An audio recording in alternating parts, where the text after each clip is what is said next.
যারা legendary footballer রয়েছেন তাদের সার্বিক তত্ত্বাবধানে, তাদের সার্বিক সহযোগিতায় আমি পরবর্তীতে একজন ফুটবলার হিসেবে প্রতিষ্ঠিত হয়েছি। তা আমি প্রথমে আমাদের এই মোহামেডান ক্লাব সহ আমাদের যারা এক্স প্লেয়ার রয়েছে তাদের কাছে আমি কৃতজ্ঞতা প্রকাশ করছি, এবং সামনে যারা সাংবাদিকতা আজকে যারা বসে আছেন তাদের সাথেও কিন্তু একটি দীর্ঘ পথ চলা ছিল আমার ফুটবল কেরিয়ারে। আমি আপনাদেরকেও আন্তরিকভাবে কৃতজ্ঞতা এবং ধন্যবাদ জানাচ্ছি। আজকে দীর্ঘদিন পরে আসলে মোহামেডান ক্লাবের পার্মানেন্ট মেম্বার হয়েছি, এটি বড় বিষয় না। বড় বিষয় হচ্ছে যে আমি একজন মোহামেডান ক্লাবের একজন খেলোয়াড় ছিলাম, মোহামেডানের সাথে রয়েছি, সত্যের পক্ষে রয়েছি, এটি হচ্ছে বড় বিষয়। তো সেই জায়গা থেকে আজকে আমাদের এই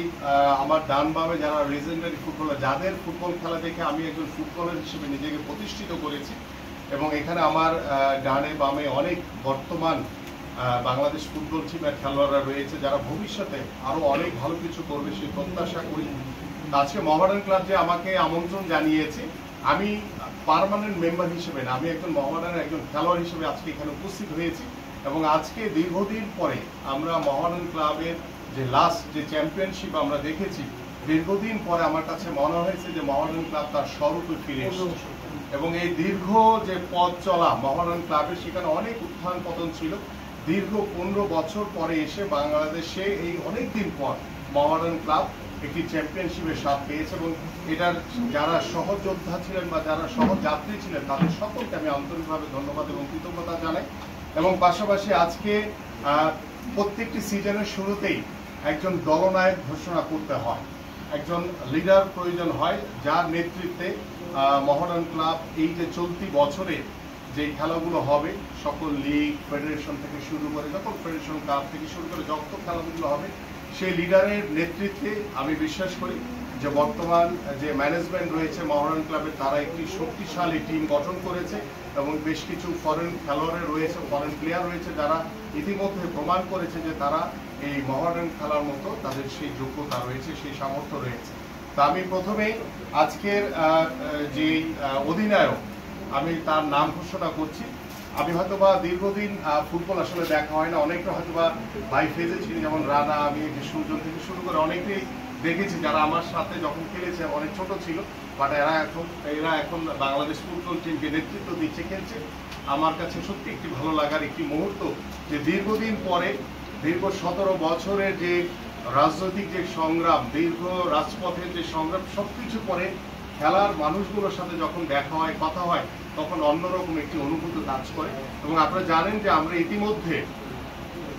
বাংলাদেশের বিভিন্ন প্রত্যন্ত অঞ্চলে যারা প্রতিভাবান খুদে খেলোয়াড় রয়েছে, সেটা ফুটবল হোক, ক্রিকেট হোক, সেটা দাবা হোক, অন্যান্য যে কোনো স্পোর্টসের, আমরা সেই ট্যালেন্টগুলোকে হার্ন করার চেষ্টা করছি। এবং আমাদের মাননীয় ভারপ্রাপ্ত চেয়ারম্যান জনাব তারেক রহমানের নির্দেশনায় আমরা সেই প্রতিভাবান খেলোয়াড়দেরকে আমাদের নিয়ন্ত্রণে রেখে আমরা তাদের সকল পারিবারিক দায় দায়িত্ব, পরিবারের যে সকল সামর্থ্য অনুযায়ী তাদেরকে সহযোগিতা করা, এবং তার পড়াশোনার দায়িত্ব এবং খেলাধুলার সকল দায় দায়িত্ব আমরা আমাদের দলের পক্ষ থেকে নিচ্ছি। এবং আমরা এই খেলোয়াড়দেরকে ভবিষ্যতে আল্লাহ পাক যদি আমাদেরকে আগামী ফেব্রুয়ারিতে যে নির্বাচন হবে, সেই নির্বাচনে সরকার গঠন করার সুযোগ দেয়, আমরা যদি নির্বাচিত হতে পারি, ওই খেলোয়াড়দেরকে আমরা রাষ্ট্রীয়ভাবে, সরকারিভাবে তাদের পরিবারের সকল দায় দায়িত্ব, তাদের পড়াশোনা, খেলাধুলার দায় দায়িত্ব সবকিছুই আমরা সরকারের পক্ষ থেকে গ্রহণ করবো ইনশাআল্লাহ। এবং আমরা চাই যে আপনাদের অনেকেরই মনে আছে যে নতুন কুড়ি 80-র দশকে হয়েছিল, শহীদ রাষ্ট্রপতি জিয়াউর রহমান তিনি সাংস্কৃতিক অঙ্গন থেকে বিভিন্ন প্রতিভা তুলে এনে বিভিন্ন জায়গায় যারা পরবর্তীতে বিভিন্ন সাংস্কৃতিক অঙ্গনে তারা ডমিনেট করেছে, আমরা ঠিক সেই আদলে আমরা নতুন করে স্পোর্টস নামে আল্লাহ পাক যদি আমাদেরকে কবুল করে আগামী নির্বাচনের প্রত্যেকটি জেলা উপজেলা বিভাগ থেকে আমরা এই প্রতিভাবান খেলোয়াড়দেরকে কালেক্ট করে আমাদের যে বিকেএসপি গুলো রয়েছে, প্রয়োজনে আমরা আরও